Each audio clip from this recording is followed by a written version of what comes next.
It's not the business. I mean, the business is definitely valuable. The business is definitely something to focus on.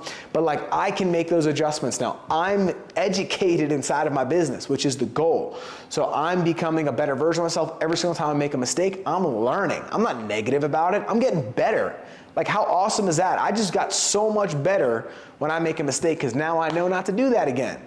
Boom. Like, I couldn't have made that mistake. That was my breakthrough to get to 6 figures. Maybe that was my breakthrough to get to 7 figures. Maybe that's my breakthrough to get to 8 figures. And I had to solve that thing.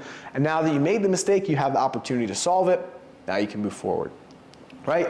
Number 4 is going to be your attitude, okay? And staying focused on where you're heading. This is a huge deal because so many people are so like fashioned and just it's normal to talk about where they're at, what happened in the past, why things aren't working. We're tuned to being negative. And if you want to make it biblical, the adversary is really good at planting seeds inside of your head, inside of my head, and making us think negative thoughts. And you have to wash those away. It's not me. That's not my thoughts. I'm going to erase that. I'm just going to choose to focus on where I want to go. When I was first getting started inside of financial services, my goal was to sell $100,000 in premium in 1 month. It was a huge deal over the phone, doing cold outreach, kind of warm, buying leads, whatever. And so I wanted to do $100,000 in premium over the phone.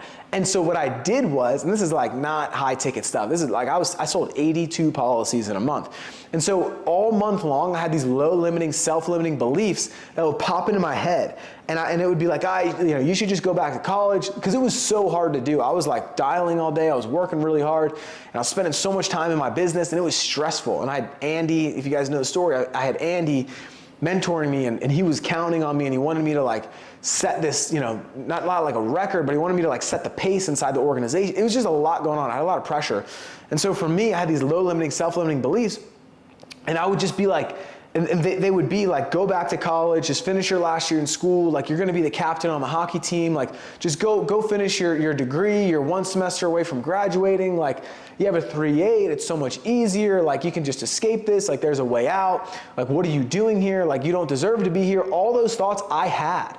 Like it's so normal to have them because you are in an environment where you're comfortable, and then all of a sudden you're trying to make a change and you're trying to grow and you're trying to get better, and it's uncomfortable because you've never been there before. And like I said, if you want to make it biblical, the adversary, that's what he does. He is there to put negative thoughts inside your head to try to make you average, to try to make you normal.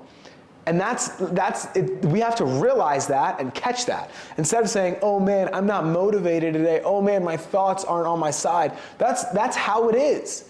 Like you have to learn to you have to have the self-awareness to catch it and go, you know what? I'm going to choose to focus on my goal. You know what? I'm not going to focus on these negative thoughts.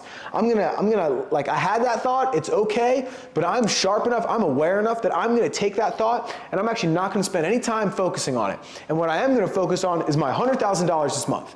What I am going to focus on is my 10,000 agents that I'm going to put on my team. What I am going to focus on is $10,000 in cash flow this month. What I'm going to focus on is whatever you want. And you can choose that and you can decide that. And instead of you focusing and choosing, because now we have a choice.